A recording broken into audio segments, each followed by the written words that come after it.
দূর দূর, হঠাৎ করে কেন যে এত চুল ঝরছে বুঝতেই পারছি না। কতদিন হয়ে গেল চুল ওঠা আর থামছেই না। না, এমন হতে থাকলে তো মাথায় টাক পড়ে যাবে। না না না, আজ রাজবৈদ্যের কাছে পরামর্শ নিতে হবে। কি ব্যাপার মহারাজ, আজ আপনাকে এমন চিন্তিত দেখাচ্ছে কেন? জীবনে বড় দুঃখ গোপাল, মন মেজাজ একদম ভালো নেই। সে কি, কি হয়েছে মহারাজ? গোপাল থাকতে দুঃখ কিসের? আর বলো না, মাথার চুলগুলো আজকাল ঝড়ে পড়া পাতার মতো পটপট করে ঝরে যাচ্ছে। আমি তো জানি কেন এমন হচ্ছে, কিন্তু এখনই মুখ খুললে চলবে না।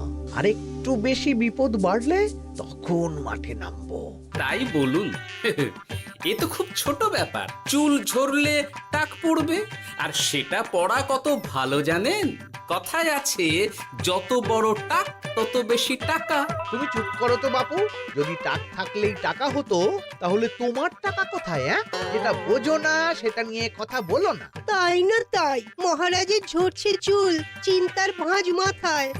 গোপাল যতই চেষ্টা করুক, চিড়ে ভিজবে না কথায়। উফ, তোমরা সকলে থামো তো দেখি। ও রাজবৈদ্য, তুমি এর কিছু উপায় বলো। আগে মহারাজ, অনেক সময় দেহে ওই লৌহের পরিমাণ কমে গেলে এমন চুল ঝরে।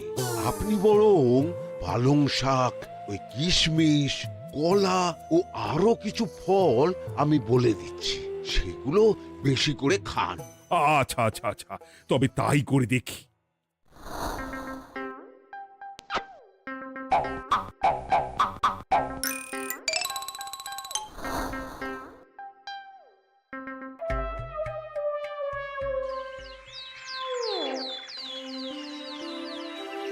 ও রাজবৈদ্য, তোমার কথা মতো শাক পাতা ফলমূল সবই তো খেলাম, চুল ঝরা বন্ধ তো হলোই না। তো জানতামই এমন হবে। কিন্তু মহারাজ, এমনটা তো হওয়ার কথা নয়। কিন্তু হচ্ছে তো। আরে আমার সাধের চুল, কোথায় চলে গেলি সব? এর জন্য তুমি দায়ী। তুমি এর জন্য শাস্তি পাবে বৈদ্য। আমাকে আমাকে ক্ষমা করে দিন মহারাজ, এমনটা হবে এ তো আমি ভাবতেই পারিনি। কিছু মনে করবেন না মহারাজ, ছোট মুখে বড় কথা বলছি, কিন্তু সত্যি এখানে রাজবৈদ্যর কোনো দোষ নেই। ওকে শাস্তি দেওয়াটা ঠিক হবে না মহারাজ। দেখেছেন মহারাজ, গোপালের সাহসটা দেখেছেন? আপনার মুখের উপর কথা বলছে। তা বলি, তুমি যখন এতই বোঝো, তাহলে নিজেই একটা আস্ত লোহা খেয়ে দেখো না, তোমার মাথায় চুল গজাচ্ছে কিনা। ঠিকই আছে, এসব মূর্খের মতো কথা কেবল আপনার থেকেই আশা করা যায় মন্ত্রী মশাই।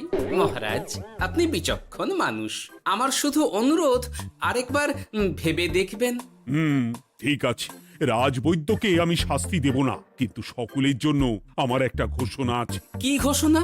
আমার এই কঠিন সমস্যা যে দূর করে দিতে পারবে, তাকে আমি বিশেষ পুরস্কারে ভূষিত করব। এই তো পেয়েছি, এই সুযোগ কোনোভাবেই হাতছাড়া করা চলবে না। এবারের সমস্যাটা সত্যি বেশ কঠিন। কি করলে যে মহারাজের চুল পড়া বন্ধ হবে সেই উপায় মাথাতেই আসছে না। হঠাৎ করে কেন যে এমন হলো কে জানে।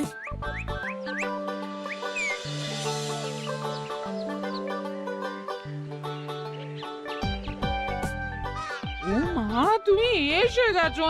একটু বসো, আমি তেলটা মেখেই হাত ধুয়ে খাবারটা বাড়ছি। হ্যাঁ, সে ঠিক আছে, কিন্তু তুমি কিসের তেল মাখছো এটা? কি আবার মাথার চুলের তেল? এখানেও চুল, ওদিকে মহারাজেরও চুল ঝরে পড়া নিয়ে আমরা সবাই হিমশিম খাচ্ছি গিন্নি। আরে, মহারাজের অত সুন্দর কালো চুলগুলো ঝরে যাচ্ছে, এ তো ভারী দুঃখের কথা। সে আর বলতে। ওই জন্যই তো আমি বাবা মাথায় এই জড়িবুটি তেল মাখি। এতে চুলের গোড়া শক্ত করে, চুলকে ভালো রাখে, নতুন চুল গজায় সব। হ্যাঁ। কি কি বললে? নতুন চুলও গজায়? সত্যি? হ্যাঁ। বাহ, তাহলে আর চিন্তা কি? আমাকে এই তেলটা একটু দিতে পারবে গিন্নি? মহারাজকে দিয়ে আসি। উনি বলেছেন যে ওনার সমস্যা দূর করতে পারবে তাকে উনি পুরস্কার দেবেন।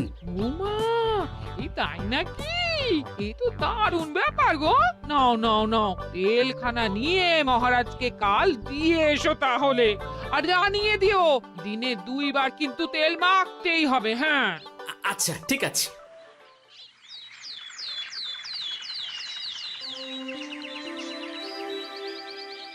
কোনো উপায় খুঁজে পেলে তোমরা? আগে মহারাজ, আমি আপনার জন্য নকল চুল বানিয়ে এনেছি। যতদিন আপনার চুল পড়া বন্ধ না হচ্ছে ততদিন আপনি এটা পরে ব্যবহার করতে পারেন। সে তো বুঝলাম, কিন্তু নকল চুল তো আর আসল চুলে জায়গা নিতে পারবে না বিজ্ঞানী।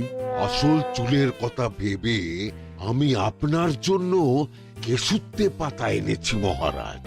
আচ্ছা বেশ। তা গোপাল, খুব তো আগের দিন বকবক করছিলে, তুমি কি এনেছো শুনি?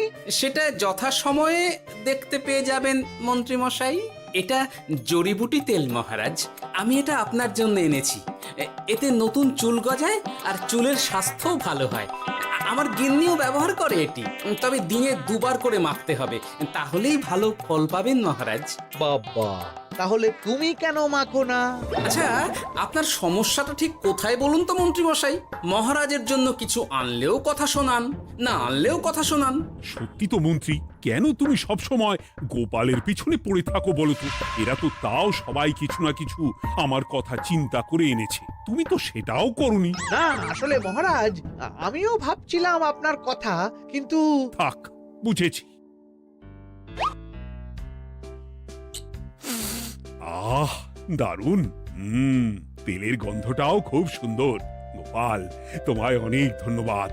আশা করছি ব্যবহার করলে খুব ভালো ফল দেবে। একদম দেবেই মহারাজ। দূর বাবা, ভেবেছিলাম এক হলো আর এক। কোথা দিয়ে যে গোপালটা মাঝখান দিয়ে এসে নাক গলিয়ে ঢুকে পড়ে, খুব শক্ত পুরস্কার নেওয়ার। দেখাচ্ছি মজা।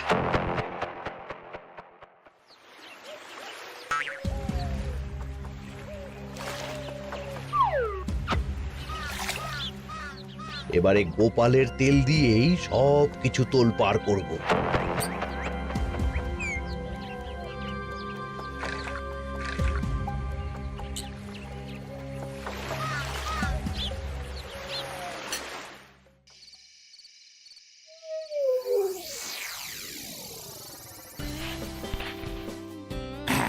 ব্যাস, হয়ে গেল 2 বার মাখা। গোপাল বলেছিল এতেই ভালো ফল পাবো, কিন্তু এখন মাখার পর মাথাটা কেমন জ্বালা জ্বালা করছে মনে হচ্ছে। হয়তো নতুন চুল গজাবে বলে এমন হচ্ছে। কাল সকালে বোঝা যাবে। এতক্ষণে বোধ হয় ছোট ছোট চুল গজিয়েই গেছে। কি এটা চুল গজানোর তেল ছিল নাকি পড়ে যাওয়ার? হে ভগবান, যেটুকু বাকি ছিল সেটাও ঝরে পড়ে টাক পড়েই গেল। গোপালই হলো যত নষ্টের গোড়া। আজ আসুক সভায়।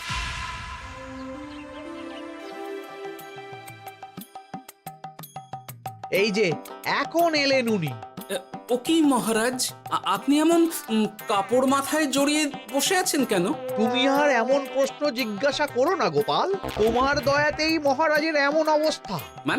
মানেটা আমি তোমায় দেখাচ্ছি, দাঁড়াও। এই যে গোপালের দেওয়া তেল মেখেই আমার এমন হয়েছে, আর তার জন্য আমি তোমাকে কোনোদিনও ক্ষমা করব না গোপাল।